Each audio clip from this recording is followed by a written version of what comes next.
مساء الخير يا جماعة. لايف سريع جدا. انا واحد بقاله كتير ما بيطلعش لايفات، وهي دقيقة او دقيقتين بقى، لا هنحفل ولا هنتريق. كل الهزار اتقال على النادي زي ده، يعني الواحد وصل لمرحلة ان هو الضرب في المية حرام. انا بس في سؤال عايز اسأله: هو جمهور الزمالك هل اتعلم بقى من الدرس؟ سيبك بقى، ما تقعدش تقول لي موارد وبتسرقوا اللعيبة والفلوس وبتاع. انت بتلاعب فريق النهارده، انت المفروض بالناشئين بتوعك تلعبه. لا تقول لي بقى قيمة تسويقية ولا بتاع، سيبك من كل ده. هسألك حاجة واحدة: هو انت لسه متفاجئ من نصبايه ميدو؟ يا ابني والله قلنا لك، وانت اللي بتفضل تسمي الناس دي مشطشطين وحرقين، والاهلاوي اوبا ركبه خبطت في بعض اول ما ميدو ظهر على المشهد. يا ابني والله العظيم ما بنبقاش بنحفل، بنبقى بنوعيك، بنبقى والله العظيم بنوعيك. انت متفاجئ من ايه؟ ايه خبرات حسين لبيب الرياضيه؟ ميدو من ساعه ما بطل كوره نجح في اي منصب تدريبي او منصب اداري، فانت كنت متوقع ايه؟ ده كل حاجات من وحي خيالك. انت تحب الواحد يطلع يتكلم كلمتين حلوين، انا اتمنظر بيه قدام الاهلاويه. بص الانجليزي، عندكم حد بيتكلم انجليزي زي ميدو؟ عندكم حد بيتكلم كلام كبير زي عفيفي؟ ده اللي انت فالح فيه. فانت سميتهم حراقين ومشطشطين بدون اي بوادر. شفت حاجه من حسين لبيب؟ لا. زي بقول لك ميدو، شفت حاجه منه هو مدرب؟ لا. شفت حاجه منه في اي منصب اداري؟ لا.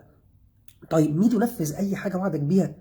مش ميدو ده كان هيطلع يجيب لك يرجع لك لقب نادي القرن؟ فين القضيه؟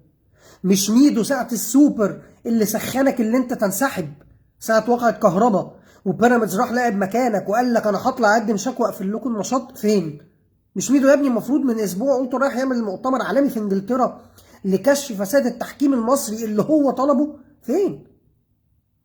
فهي دي مشكلتك. هتتعلم ده؟ مش هتتعلم. المجلس ده هيمشي، هيظهر واحد تاني، مش بعيد نلاقيك كمان اسبوع بتقول لنا طارق السيد ده المشطشط اللي جاي، واحمد عيد عبد الملك المدرب اللي هيقفل الجزيره ويكركب الدنيا. هتفضل زي ما انت، هتجيب اشكال ضاله محدش عارف ايه خبرتها. وتاني ما تقعدش تقول لي ميدو كان لعيب وكذا كذا. يا ابني اكبر، احنا مش قاعدين بنتمنظر على بعض. انا مالي كان لعيب عامل ازاي؟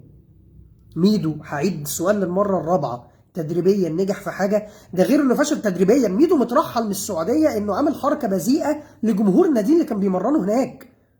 يعني حتى فكره ان انت شايفه واجهه، ده انا بلعها لك كده، يعني همشي معاك ها عشان ما ابقاش قارص عليك قوي، وهقول لك ماشي يا عم ميدو نضيف وواجهه اتشرف. هنسيب الشوطين عشان انت هتقول لي صالح سليم وجو الاطفال بتاعك ده، هنسيب ان ده واحد كان بيعمل حركات بايده لجمهور فرقته اللي بيمرنه في السعوديه ورجع مترحل. واجهه يا سيدي. تدريبيا صفر، اداريا صفر، عمره ما قال لك حاجه انه عاملها وعملها.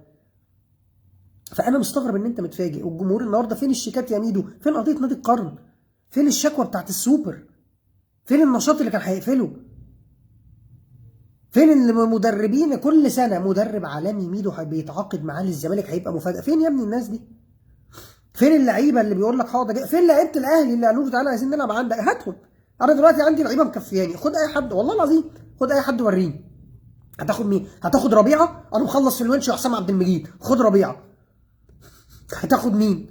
هتاخد حد من الوينجات قدام؟ ده انا عندي وينجات بسرحها من كتر الموجودين، ده انا ما اعرفش عبد القادر لما يرجع هلعبه فين. خد يا ميدو اللعيبه اللي انت عايزها في الاهلي، والله العظيم ما حد هيزعل. وريني مين ممكن تعرف تاخده يروح يلعب عندك. هل جمهور الزمالك اتعلم؟ لا ما اتعلمش. انا زي ما بقول لك اهو، اديهم بس شهر، الناس دي هتمشي، هيجي ناس.